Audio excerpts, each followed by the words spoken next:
Isaac sends Jacob to Laban. Re- Rebekah said to Isaac, "The Hittite women sicken me to death. If Jacob were to marry a Hittite woman like these, one of these local women, what would there be left in life for me?" So Isaac summoned Jacob and blessed him, and gave him his order: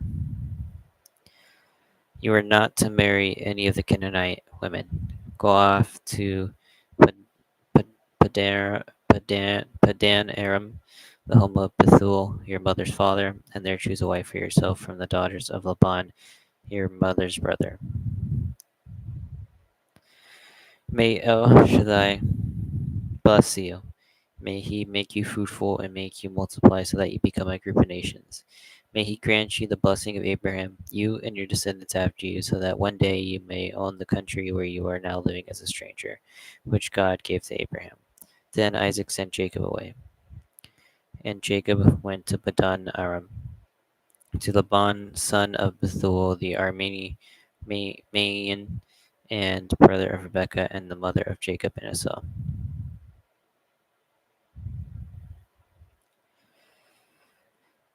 Another marriage in Esau.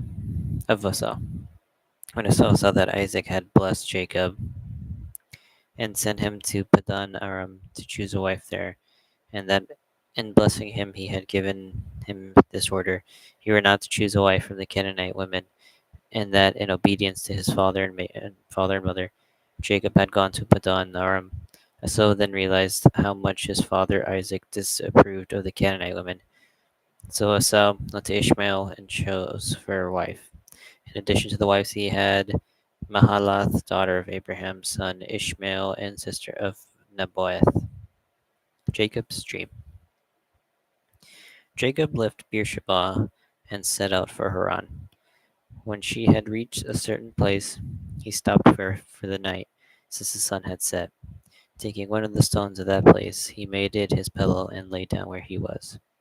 He had a dream. There was a ladder planted on the ground with its top reaching to heaven, and God's angels were going up and down on him.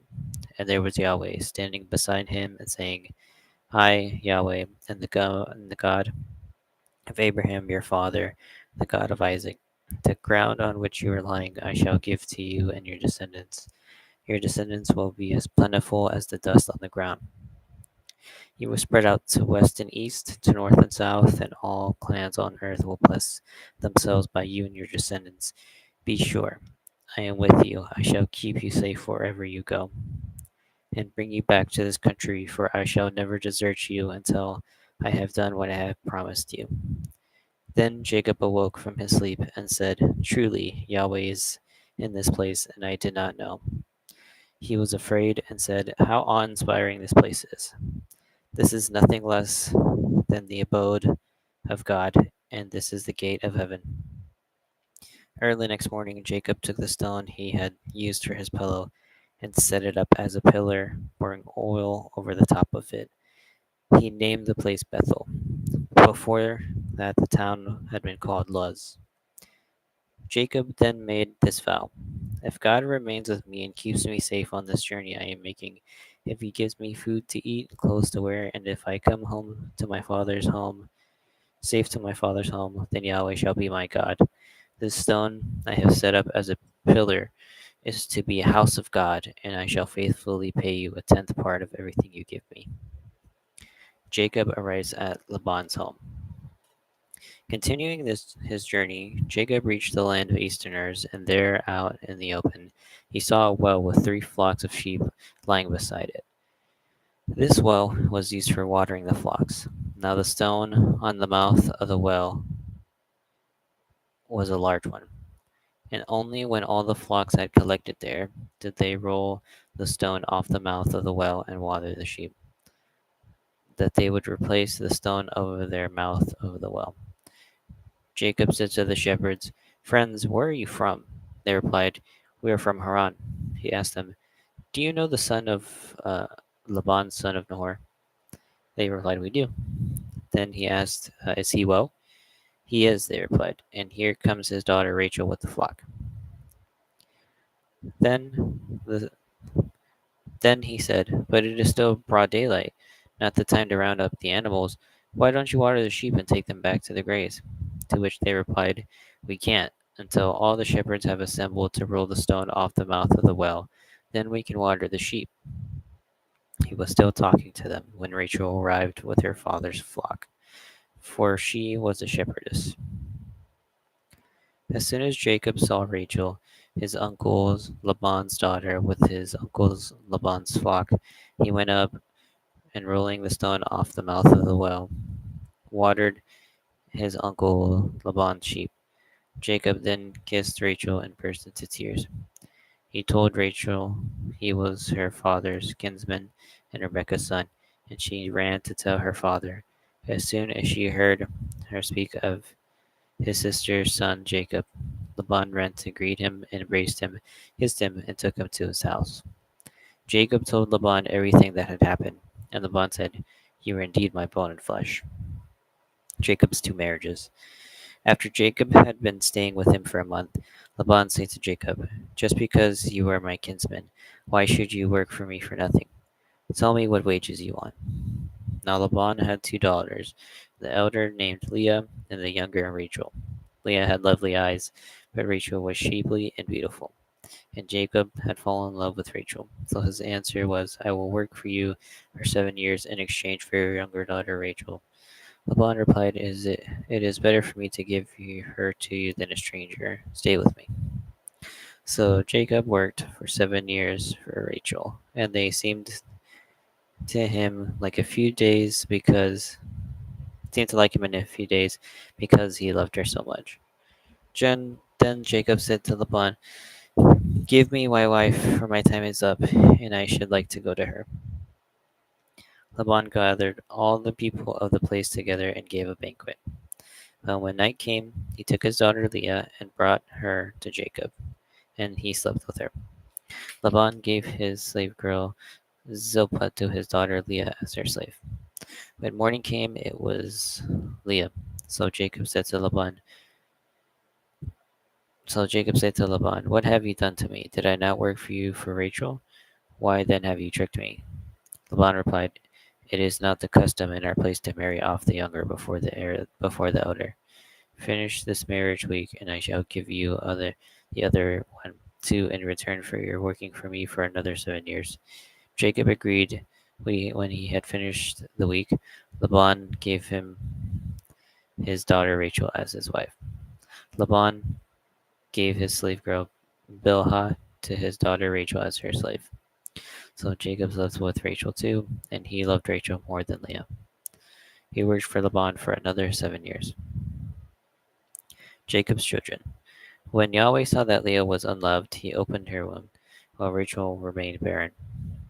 Leah conceived and gave birth to a son, whom she named Reuben, meaning "Yahweh has seen my misery."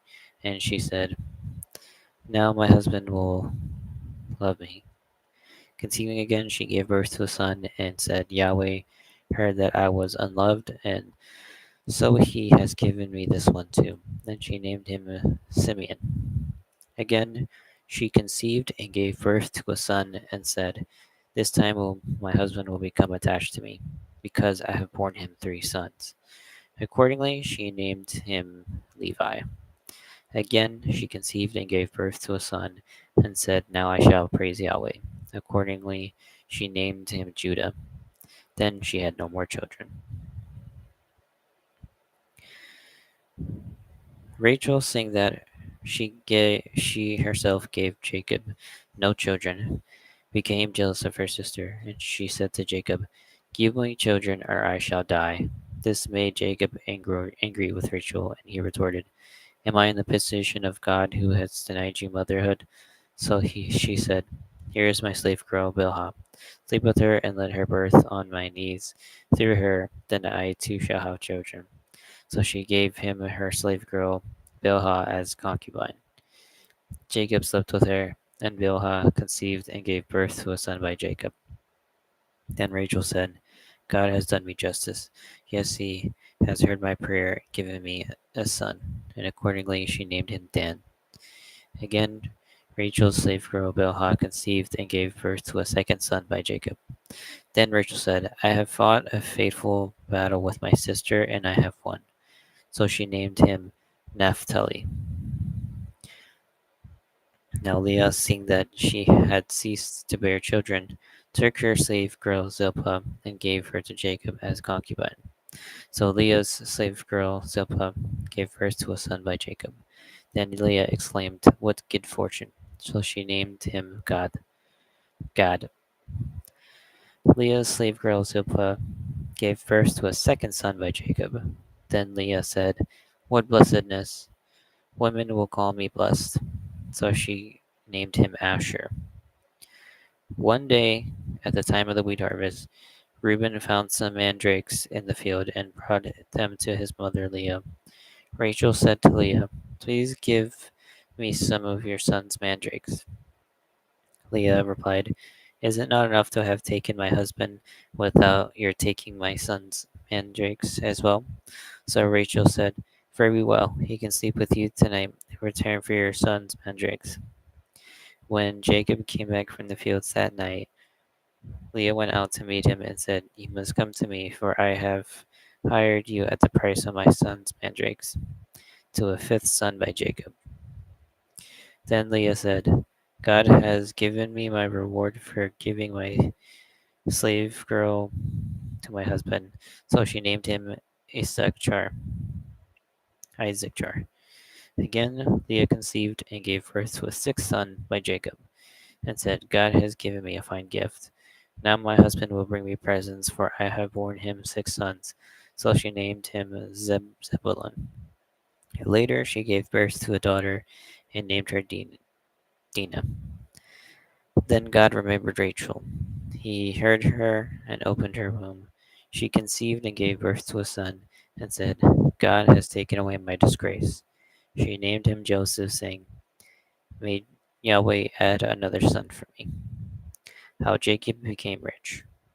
When Rachel had given birth to Jacob, Jacob said to Laban, Release me and let me go home to my own country.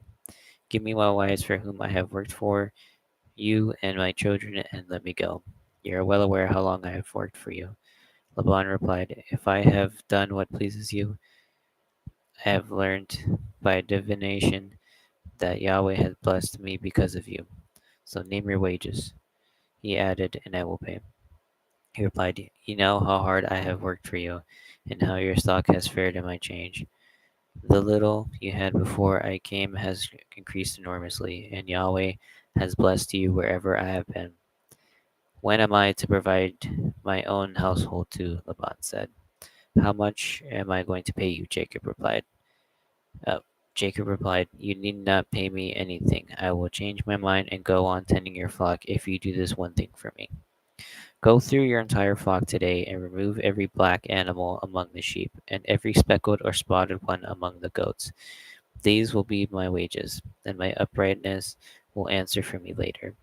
When you come to check my wages, every goat I have that is not speckled or spotted, and every sheep that is not black will count as stolen by me.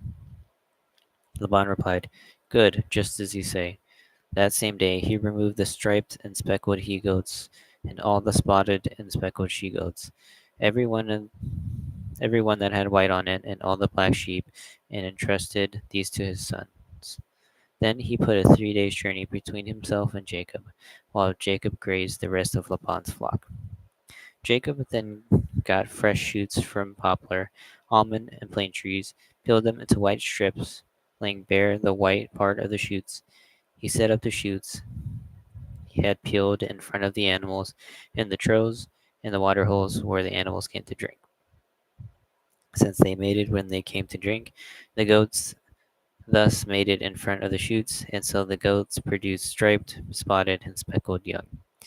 The ewes, on the other hand, Jacob kept apart and made these face whatever was striped or black in Laban's flock. Thus he built up droves of his own, which he did not put with Laban's flock. Furthermore, wherever the sturdier animals were mating, Jacob put the chutes where the animals could see them in the droves, so that they could mate in front of the chutes. But when the animals were feeble, he did not put them there. So Laban got the feeble, and Jacob the sturdy. Thus the men grew extremely rich and came to own large flocks, men and women slaves, camels, and donkeys. Jacob's flight. Jacob learned that Laban's sons were saying, Jacob learned that Laban's sons were saying, Jacob has taken everything that belonged to our father. It is at our father's expense that he has acquired all his wealth. And Jacob also saw that Laban's manner towards him was not as it had been in the past. Yahweh said to Jacob, "Go back to the land of your ancestors where you were born, and I shall be with you." So Jacob had Rachel and Leah called to the fields where his flocks were, and he said to them, "I can see that your father's manners toward me is not as it was in the past, but the God of my father has been with me. You yourselves know that I have worked for your father with all my might, and that your father has tricked me, changed my wages 10 times over, and yet God has not allowed him to harm me. Whenever he said, 'The spotted ones will be your wages,' all the animals produced spotted young. Whenever he said, 'The striped ones will be your wages,' all the animals produced striped young. Thus, God has reclaimed your father's livestock and given it to me. Once, when the animals were on heat, I suddenly saw in a dream that the he goats covering the females are striped or spotted or piebald. In the dream, the angel of God called to me, 'Jacob,' I said. 'Here I am,' he said. 'Here I am.' He said, 'Now take note that all the he goats covering the females are striped or spotted or piebald. For I too have noted all the things that Laban has been doing to you. I am the God who appeared to you at Bethel, where you poured oil on an altar, made a vow to me. On your feet, then leave this country and return to the land of your birth.' In answer, Rachel and Leah said to him, 'Are we still likely to inherit anything from our father's estate? Does he not does he not think of us as outsiders now? For not only has he sold us, but he has completely swallowed up the money he got for us. All that all the wealth that God had reclaimed from our father belonged to us and our children in any case. So do whatever God has told you.'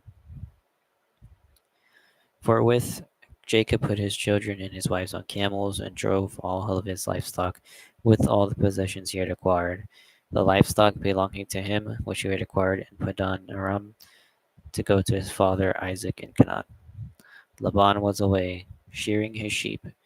Rachel, in the meanwhile, had appropriated the household idols belonging to her father, and Jacob had outwitted Laban the Aramean, Mayan, so that he would not be forewarned of his flight. Thus he got away with all he had. He was soon across the river and heading for Mount Gilead. Laban pursues Jacob.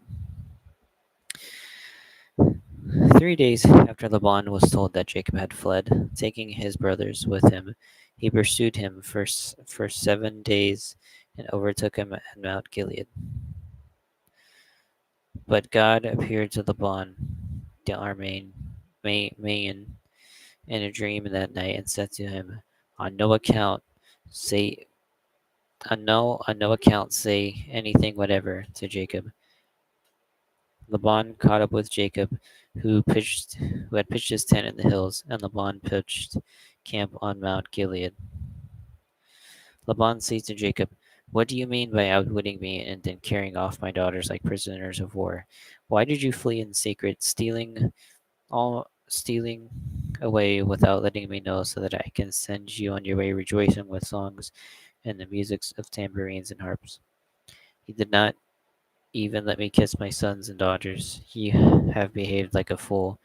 It is my power to harm you, but the God of your father said it to me last night. On no account say anything whatever to Jacob.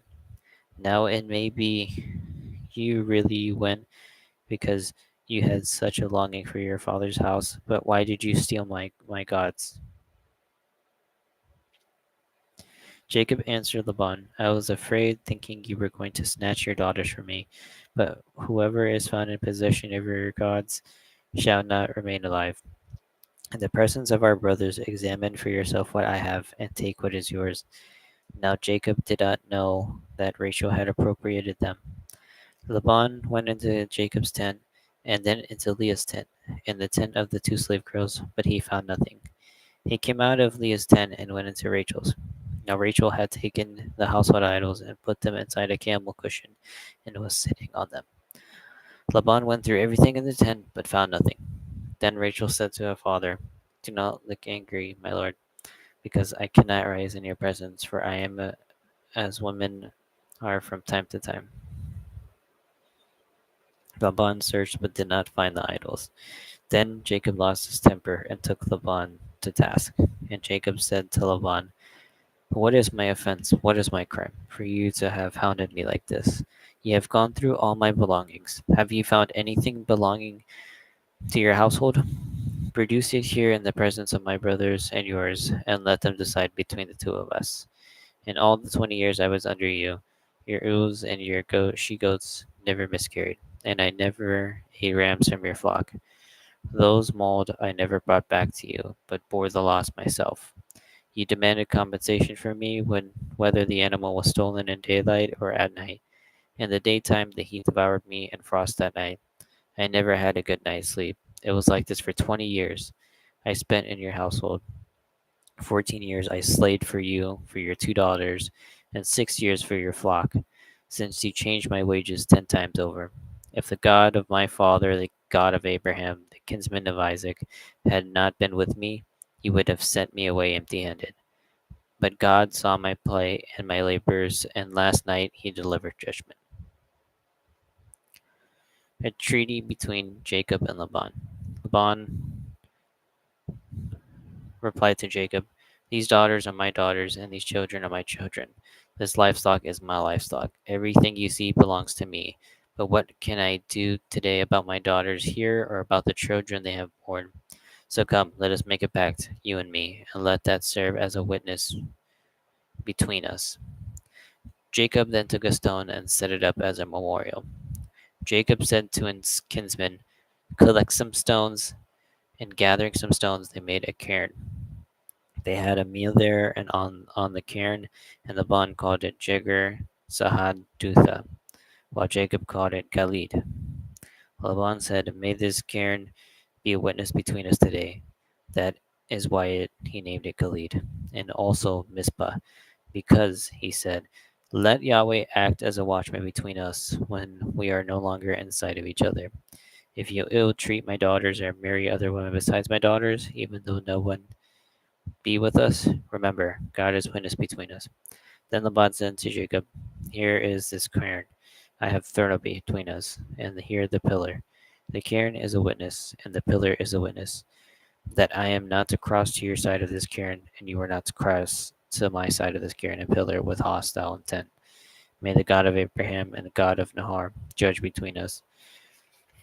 Then Jacob swore by the kinsman of his father Isaac. He offered a sacrifice on the mountain and invited his kinsmen to the meal. They ate the meal and passed the night on the mountain. Early next morning, Laban kissed his grandchildren and daughters and blessed them. Then Laban left to return home. While Jacob was going on his way, angels of God encountered him. And on seeing them, he said, This is God's camp. And he named the place Mahanaim. Jacob prepares for his meeting with Esau. Jacob sent messengers ahead of him to his brother Esau and Seir, the open country of Edom, with these instructions: Say this to my lord Esau: Here is the message of your servant Jacob. I have been staying with Laban and have been delayed there until now, and I own oxen, beasts of burden, and flocks, and men and women slaves.